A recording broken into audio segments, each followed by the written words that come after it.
What's up, guys? Snowman. Wanted to break down some more things about my knives, and I also wanted to let you guys know that, just so you guys know, whoever's watching, I got people that follow me, I got people that subscribe, I got my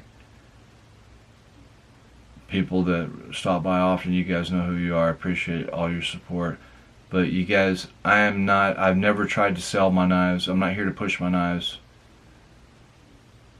That's what I'm saying. I'm not here to push my knives, okay? Initially, I had people, I started doing these knives for myself, making them for my collection. People started asking me, do you have a website? They were interested in my knives. I found a cheap website.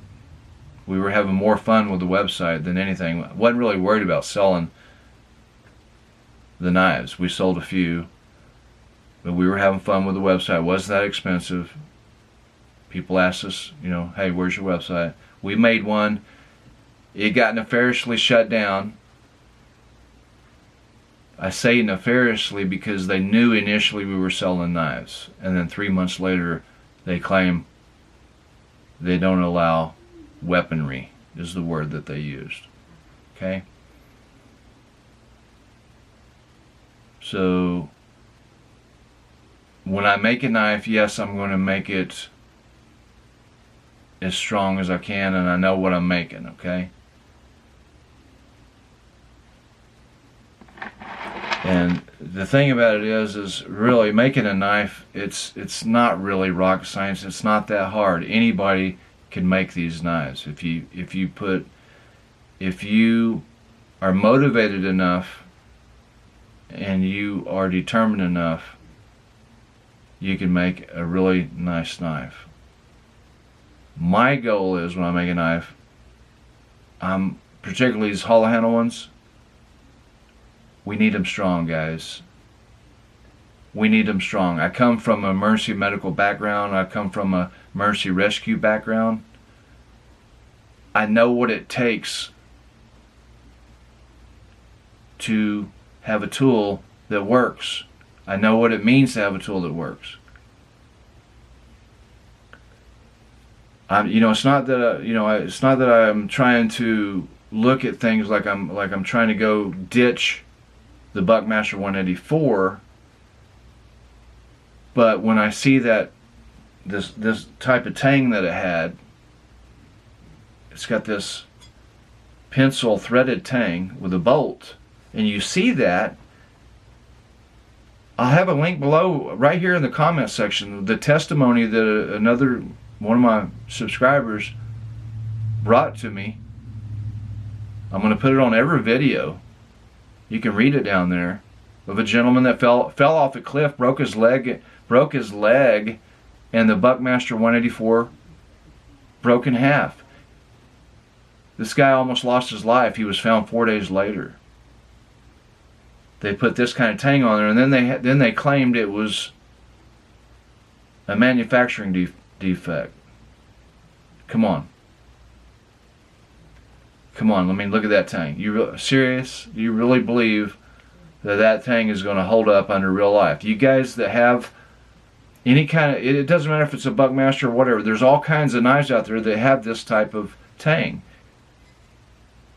You honestly believe that that's going to hold up under stress? It's not.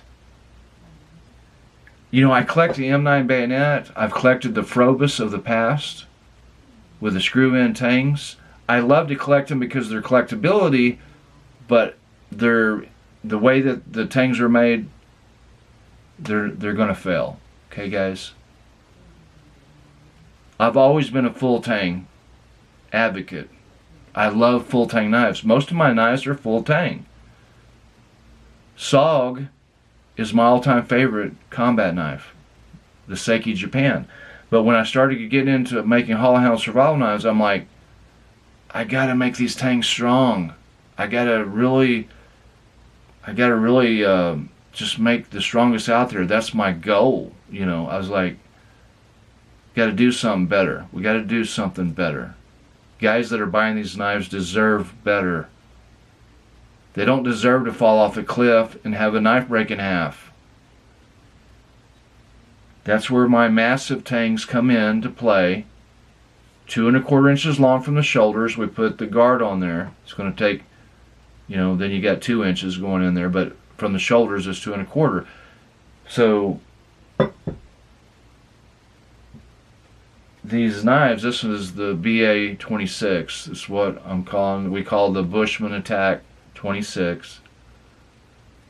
So if you look, this tang right here that's going into this hollow handle, it's 1/3, it's 1/3, it's going in there 1/3 of that handle.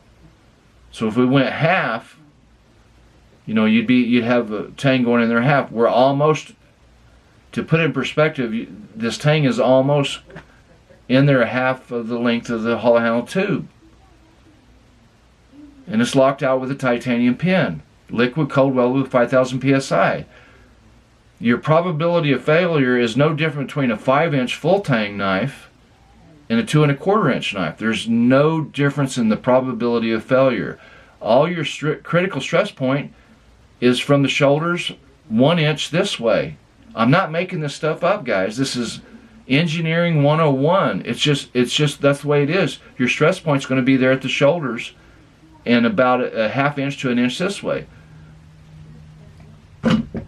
Do you really believe that that's going to hold up under stresses? This guy's knife broke in half. Okay? Now my goal is to make the strongest hollow handle survival knife.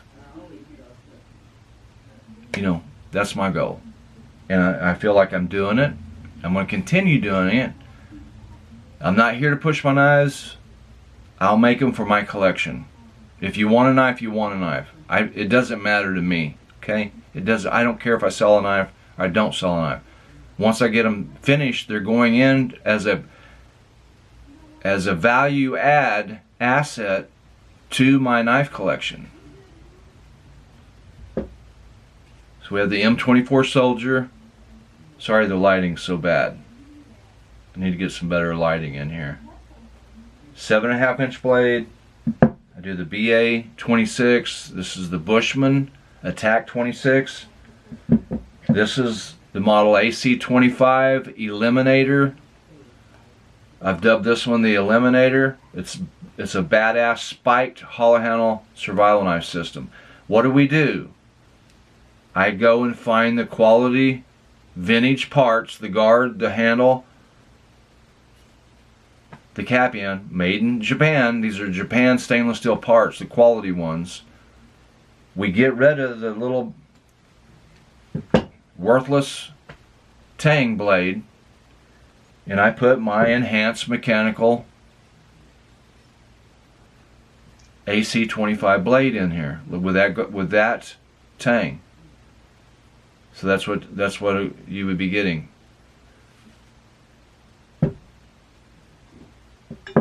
There's a reason why I say they're ready for the most extreme involvements, because they are. It's not just a bullshit phrase. I know what I make, and I know how strong they are, and I know what I got. So that's the bottom line. I'll catch you guys down the road.